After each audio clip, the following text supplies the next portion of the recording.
I am Angela Norton, 32 years old and a first-generation American. That humid summer evening in Chicago was meant to celebrate my parents' 35th wedding anniversary, but it turned into the breaking point I'd been avoiding for years. One vicious remark at the family dinner table shattered everything. They sneered that I was useless, stupid like a pig, then shoved me out the door and slammed it shut behind me. In that instant, something snapped. I stood firm, fired back words that stunned the whole room, and walked away, without looking back. A month later, my mother called in a panic. "Your father had a stroke." My response: one cold sentence: "This pig has no father." Before coming to my story, I want to know what time you are listening and what city you are in. I am happy to know how far my story spreads. The call happened just weeks before the anniversary dinner. I dialed my parents from my small apartment in San Francisco, excited to share my latest win, a National Photography Award, for a campaign I did for a major tech company. The project had been grueling, but it paid off with recognition I'd worked years for. As the video connected, I saw my father Douglas and my mother Denise in their familiar Chicago kitchen, the humid air making the screen slightly foggy. "Dad, Mom, guess what? I just won this big award for my tech photography series. It's being featured in industry magazines," I said, holding up the certificate on screen, my voice full of hope for once. My father Douglas leaned in, his face twisting into that familiar scowl. "Award for what? Snapping pictures? You're stupid as a pig. Angela, wasting your time on that nonsense when you could have done something real like your sister." His words hit like a punch, the comparison stinging as always, but this time with that crude insult I'd never heard from him before. I felt my stomach drop, heat rising in my cheeks. "Dad, this is real work. It's challenging, and it's what I love. Why can't you see that?" Denise waved her hand dismissively, not even looking at the certificate. "Angela, that's nice, but let's talk about something important. Your sister Courtney just got promoted to senior resident at the hospital. She's making us so proud, and with her pregnancy going well, we'll have grandchildren soon. Why can't you be more like her? At your age, I had both of you already." The shift to Courtney was predictable, but it fueled the anger building inside me. "Mom, I'm happy for Courtney, but this is about me right now. Can't you acknowledge what I've achieved for once without turning it into a competition?" Douglas snorted. "Achievement doctors save lives. Lawyers build cases. What do your photos do? Entertain people for a second? We didn't come to America working double shifts at that restaurant for you to play with cameras. Courtney is the one carrying on our dreams." I gripped the phone tighter, my knuckles white. "Play. I've built a career from nothing in San Francisco.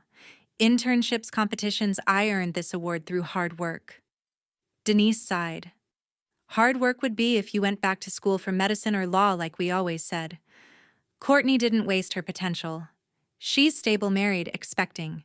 You still chasing trends in that expensive city." The conversation spiraled, their criticisms piling on like they always did. Douglas added, "If you keep this up, you'll end up with nothing. Stupid choices for a stupid path." My vision blurred with tears, but I refused to cry on camera. Finally, I couldn't take it anymore. "Enough. I'm done trying to prove myself to you." I slammed the phone down, ending the call abruptly, my hands shaking as I paced the room. The insult, "stupid as a pig," echoed in my head, a new low that made me question going to the dinner at all. But I decided to go anyway, booking a hotel in Chicago instead of staying home, setting firm boundaries in my mind from what I'd learned in therapy sessions I'd started months earlier. It was time to face them one last time. That decision to go to the dinner lingered as I recalled the day I left Chicago for good. After a similar blow-up years earlier, my parents dismissing my passion for photography as a distraction, I packed my bags and headed to San Francisco for college. My father Douglas gave me a stiff hug at the airport, his grip tense while my mother Denise muttered something about wasting opportunities. I boarded the plane, feeling a mix of relief and isolation, the city skyline fading as I flew west. College hit hard at first, but I threw myself into it. I made the dean's list every semester, diving into courses on digital imaging and urban photography that excited me like nothing else. My project stood out, earning praise from professors who saw potential in my tech-focused shots of city life. Yet the phone calls from home never changed. "When are you switching to something serious like medicine?" Denise would ask, her voice laced with disappointment. Douglas chimed in once. "Courtney's pre-med track is paying off, she's top of her class. Why throw away your brain on hobbies?" The criticism wore me down, triggering anxiety that sometimes left me nauseous before critiques. I pushed through, securing an internship at a small agency in the Bay Area, where I learned to capture stories through lenses rather than textbooks. Success felt bittersweet without their support, but I kept going, building a portfolio that landed me freelance gigs with local startups. Then came the unexpected call from Courtney. It was late evening in San Francisco, the fog rolling in outside my window when my phone buzzed. "Angela, I need to talk," she said, her voice shaky over the line. I braced myself, expecting more family updates, but instead she confessed, "This pregnancy is stressing me out. Everyone expects me to be the perfect doctor, Mom, but I'm terrified I won't measure up. The pressure from Mom and Dad, it's crushing me." Her words caught me off guard. Courtney, the golden child who'd always thrived under their expectations, now sounded vulnerable. "I've followed every step they wanted," she continued, "but now with the baby coming, I worry one mistake will disappoint them forever." I listened, my heart aching for her, realizing the same toxic standards that hurt me were now eroding her too. I tried to comfort her. "Courtney, you're doing amazing. Don't let their rules define you." But as we talked, anger bubbled up in me, the shared burden we'd both carried, yet she'd always been the favored one. "I get it," I said, "but I've chosen my path despite them. Maybe you need to set some limits too." She sighed, agreeing vaguely, but the conversation ended without resolution. That chat fueled my resolve to focus on my own life in San Francisco. I stopped sharing details with my parents that invited judgment-limiting calls to surface-level check-ins. In San Francisco, I poured everything into building my career. After college, I landed freelance gigs with tech startups, my urban photography catching eyes at local galleries. One project, a series capturing Silicon Valley's late-night coders, won a regional competition, my first real taste of recognition. I'd call home hoping for some acknowledgement, but my mother Denise would redirect every time. "Courtney's research got funding," she'd say, or "Your sister's hospital promotion is coming." My father Douglas once muttered, "Photos don't save lives, Angela. Get a real job." Their words stung, but I kept pushing, determined to prove them wrong on my terms. At a tech conference, I met Tracy, a creative director who saw my portfolio and stopped me cold. "Your work has heart," she said, her voice firm but kind. "Stop chasing perfection, make it authentic." For the first time, someone saw me, not the shadow of my sister's success. Tracy took me under her wing, recommending me for bigger projects even when I doubted myself. Her belief pushed me to take risks like pitching to major tech firms, and slowly my name started circulating in the industry. Around then, I met Sean at a gallery opening Tracy hosted. He was a journalist, sharp and curious, drawn to the stories behind my photos. We clicked fast, spending nights talking about dreams and struggles. When I shared how my parents dismissed my work, he frowned. "That's not just high expectations, Angela, that's harsh treatment." His words hit deep, but I brushed them off, still craving my parents' approval despite it all. Over 2 years, our relationship grew, but tension crept in. Sean got frustrated watching me chase validation that never came.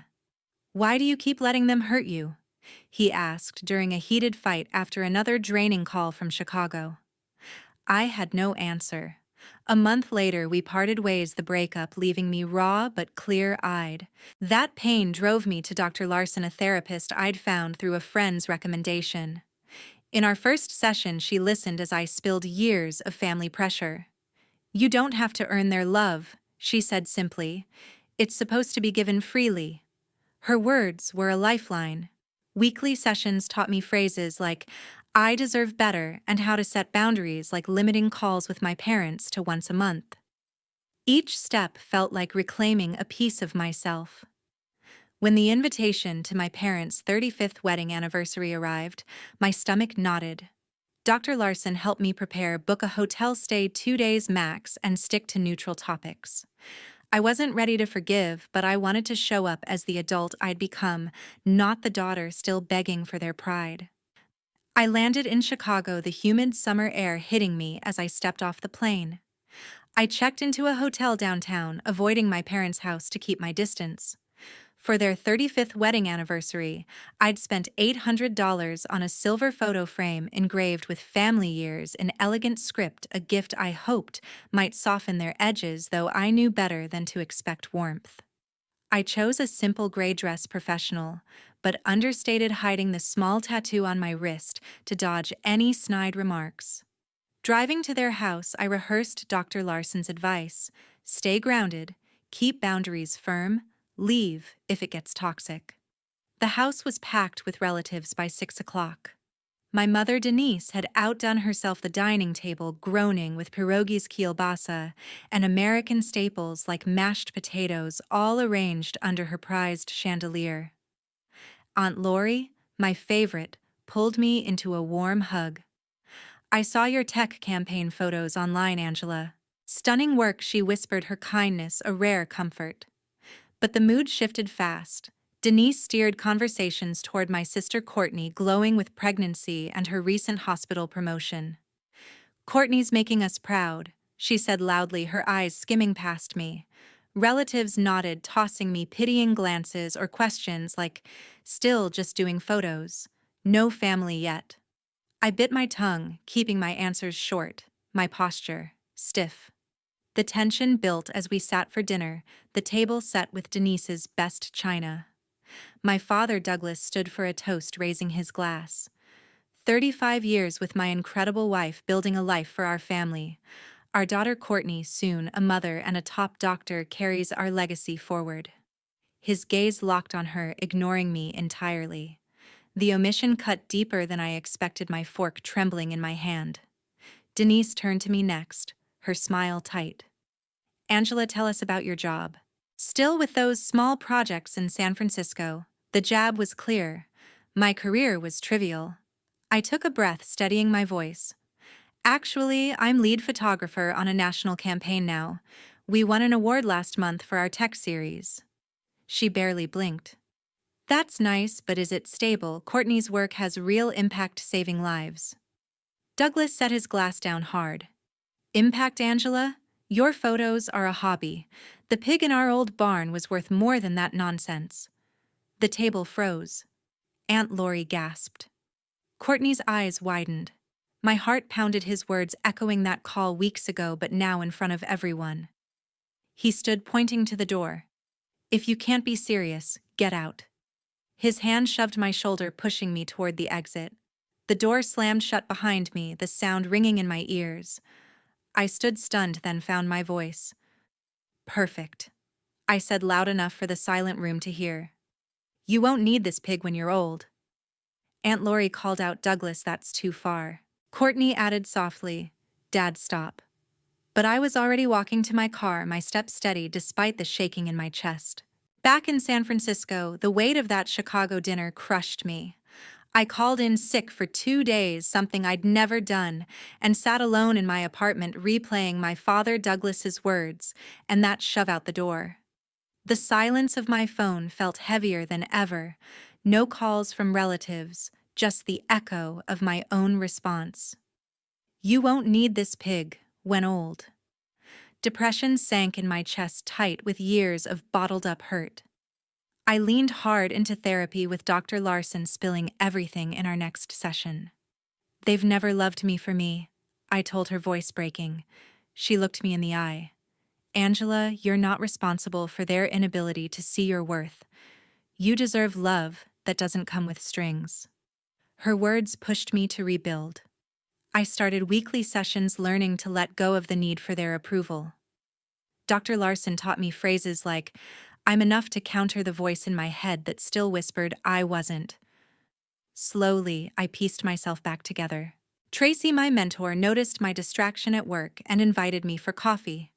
"You're stronger than their words," she said, sharing her own story of cutting off a toxic parent. Her support felt like a lifeline, grounding me in a way my family never had. I found solace in new routines. My friend Dawn, a photographer who'd escaped her own harsh family, started hosting Sunday dinners at my place. We'd laugh over homemade tacos, her warmth filling the void I'd carried. Brent, an architect I met through a mutual client, became a steady presence. He listened to my story without judgment, never pushing me to reconnect with my parents. "Family is who respects your boundaries," he said one night, his hand on mine. For the first time, I felt truly seen. A month after the dinner, my phone buzzed with my mother Denise's number. Her voice was frantic. "Angela, your father had a stroke. You need to come home now." I froze, the memory of that slammed door flashing back. My heart raced, but my resolve held firm. "This pig has no father," I said coldly, then hung up, my hands steady as I silenced her number. The guilt I expected didn't come, just a strange relief, like shedding a weight I'd carried too long. Work became my anchor. I threw myself into a new project, a photo series for a nonprofit that won a national award. The recognition poured in, industry blogs, speaking invites, but I didn't call Chicago to share it. Instead, I started mentoring young photographers, many from immigrant families like mine, helping them navigate their own battles with expectation. Each session reminded me of my own strength, of the life I was building, without my parents' shadow. Cutting ties felt like stepping into a new life. I deleted my parents' numbers from my phone, not to block them, but to stop myself from reaching out in weak moments. My mother Denise tried calling a few times, leaving voicemails I didn't open. My sister Courtney texted once, checking in, her message brief but kind. "I'm sorry about Dad," she wrote, mentioning his stroke recovery. I replied politely but kept my distance, limiting our talks to short updates. The space gave me clarity. I wasn't responsible for their pain or their choices, just my own. In San Francisco, my world grew fuller. My relationship with Brent deepened, his quiet support grounding me through long workdays and late-night shoots. Sunday dinners with Dawn and our friends became sacred.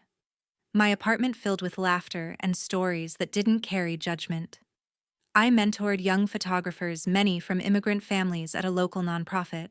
One mentee, a shy girl named Lena, confessed her parents pushed her toward accounting over art. "They say my sketches are a waste," she told me, eyes downcast. I shared a piece of my story, keeping it light but honest. "The pain of abandoning yourself hurts more than their disappointment," I said. Watching her face light up as she planned her first gallery submission made my own journey feel worthwhile. My career soared. The nonprofit campaign won another award, this time international, landing me invites to speak at conferences across the West Coast. Tracy beamed when I told her, joking, "You're outshining me now." I didn't call Chicago to share the news. I didn't need to. My worth wasn't tied to their approval anymore. Meanwhile, my parents faced their own reality. Douglas's stroke left him reliant on Medicaid, the only option without savings or family support. Chicago's harsh winters didn't help, and Denise struggled alone, her calls to relatives met with excuses. I heard through Courtney they'd asked about me, but no apologies came.